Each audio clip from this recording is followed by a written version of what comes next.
ॐ अज्ञानतिमिरान्धस्य ज्ञानाञ्जनशलाकया चक्षुरुन्मीलितं येन तस्मै श्रीगुरुवे नमः। श्रीचैतन्यमनोभीष्टं स्थापितं येन भूतले स्वयं रूपः कदा मह्यं ददाति स्वपदान्तिकं। वन्देऽहं श्रीगुरो श्रीयुतपदकमलं श्रीगुरून् वैष्णवांश्च श्रीरूपं सागरजातं सहगणरघुनाथान्वितं तं सजीवं साद्वैतं सावधूतं परिजनसहितं श्रीकृष्णचैतन्यदेवं श्रीराधाकृष्णपादान् सहगणललिता श्रीविशाखान्वितांश्च। हे कृष्ण करुणा सिंधु दीनबंधो जगतपते गोपेश गोपिका कांत राधा कांत नमोस्ते। तप्त कांचन गौरांगी राधे वृंदावनेश्वरी विश्वभानुसुते देवी प्रणमामि हरिप्रिये। वाञ्छाकल्पतरुभ्यश्च कृपा सिन्धुभ्येव च पतितानां पावनेभ्यो वैष्णवेभ्यो नमो नमः। जय श्री कृष्ण चैतन्य प्रभु नित्यानंद श्री अद्वैत गदाधर शिवासादि गौर भक्तवृंद। हरे कृष्ण कृष्ण कृष्ण हरे हरे, हरे राम राम राम हरे हरे। नमो विष्णुपादाय कृष्ण प्रेष्ठाय भूतले श्रीमते भक्ति वेदांत स्वामी नामने। नमस्ते सारस्वती देव गौरवाणी प्रचारणे निर्विशेष शून्यवाद पाश्चात्य देशाणे।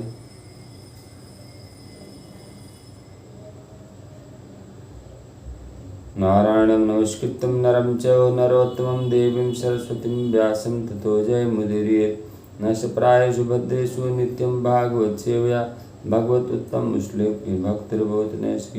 कृष्णाय वासुदेवाय देवकी नंदनाय च नंदगोपकुमाराय गोविन्दाय नमो नमः। यत्र योगेश्वरः कृष्ण यत्र पार्थो धनुर्धरः तत्र श्रीविजुर्भूतिर्वाणीतिर्मतिर्मम। हरे कृष्णा।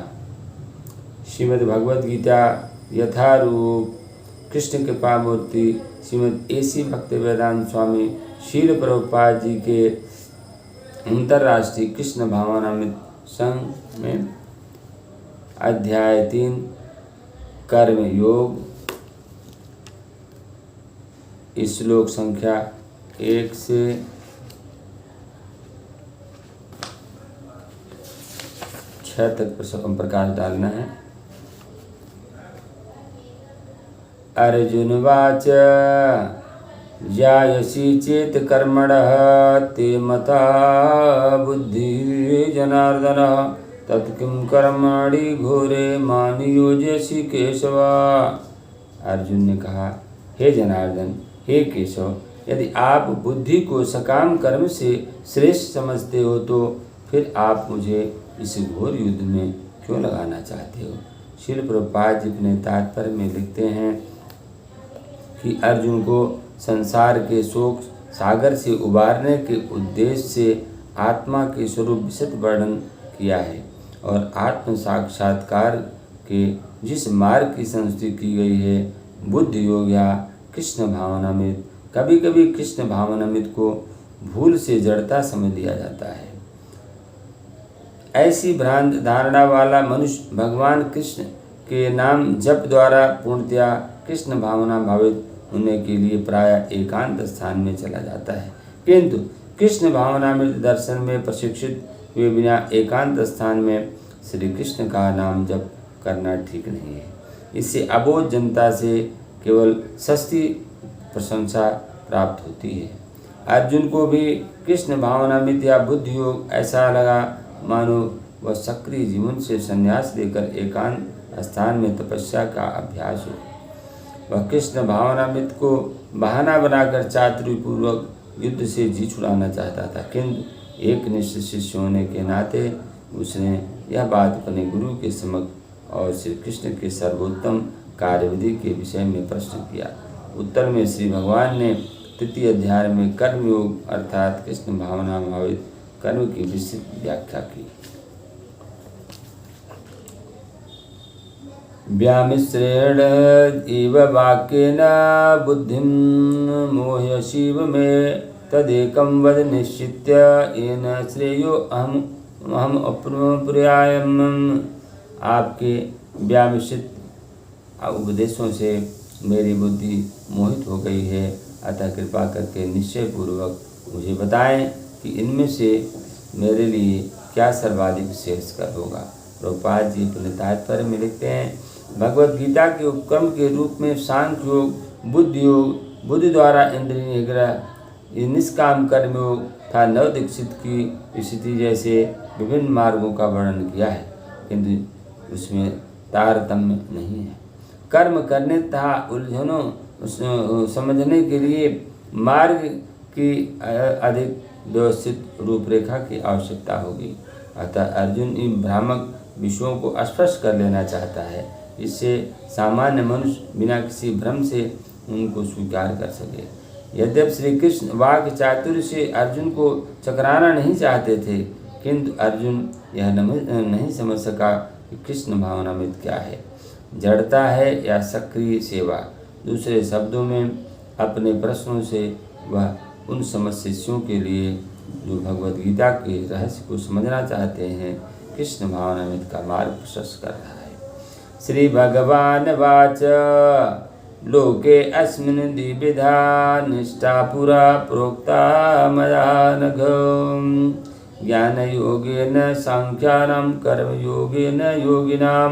श्री भगवान ने कहा, हे निष्पाप अर्जुन, मैं पहले ही बता चुका हूँ कि आत्म साक्षात्कार का प्रयत्न करने वाले दो प्रकार के पुरुष होते हैं। कुछ इसे ज्ञान योग द्वारा समझने का प्रयत्न करते हैं, कुछ भक्तिमय सेवा के द्वारा। प्रभुपाद जी अपने तात्पर्य में लिखते हैं, भगवान ने दो प्रकार की पद्धतियों का उल्लेख किया, सांख्य योग, कर्म योग या बुद्धि योग। इस श्लोक में इनकी अधिक स्पष्ट विवेचना की गई है। सांख्य योग अथवा आत्म तथा पदार्थ की प्रकृति विश्लेषिक अध्ययन उन लोगों के लिए है जो व्यवहारिक ज्ञान का दर्शन द्वारा वस्तुओं का चिंतन एवं मनन करना चाहते हैं। दूसरे प्रकार के लोग कृष्ण भावनामृत में कार्य करते हैं, जैसा द्वितीय अध्याय के 61वें श्लोक में बताया गया है। श्री भगवान ने बताया कि बुद्धि योग कृष्ण भावनामृत के सिद्धांतों पर चलते हैं। मनुष्य कर्म के बंधनों से छूट सकता है और इस प्रकार समस्त इंद्रियों को सरलता से वश में किया जा सकता है। दोनों प्रकार के योग धर्म दर्शन के रूप में अनन्योश्रित हैं। दर्शन विहीन धर्म मात्र भावुकता या कभी कभी धर्मांता है। धर्म विहीन दर्शन मानसिक उहापोह है। अंतिम लक्ष्य तो श्री कृष्ण है, क्योंकि जो दार्शनिक जन परम सत्य की खोज करते रहते हैं वे अंततः कृष्ण भावनामृत को प्राप्त होते हैं, जिसके द्वारा क्रम से कृष्ण भावनामृत तक पहुंचा जा सकता है। कृष्ण भावनामृत में या प्रत्येक वस्तु से अपना संबंध जोड़ना होता है। दोनों में से कृष्ण भावनामृत का मार्ग श्रेष्ठ है, क्योंकि इसमें दार्शनिक पद्धति द्वारा इंद्रिय विमल नहीं करना होता। कृष्ण भावनामृत स्वयं ही शुद्ध करने वाली प्रक्रिया है। भक्ति की प्रत्यक्ष विधि सरल या दिव्य होती है। न कर्मणाम अनारंभात नष्कर्म्यम पुरुष अश्रुते न च संन्यासनात् एव सिद्धिं समधिगच्छत। न तो कर्म से विमुख होकर कोई कर्म फल से छुटकारा पा सकता है और न केवल संन्यास से सिद्धि की जा सकती है।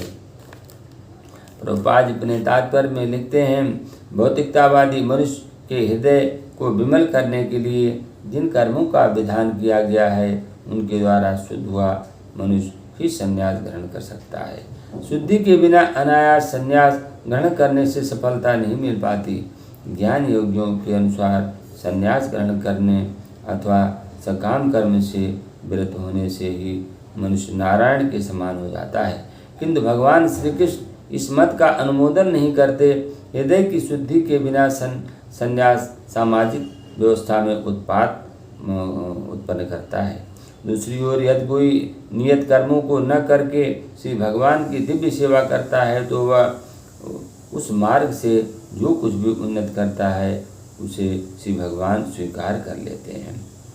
न हि कश्चित् क्षणम् अपि जातु तिष्ठति अकर्मकृत कार्यते यः वशः कर्म सर्वः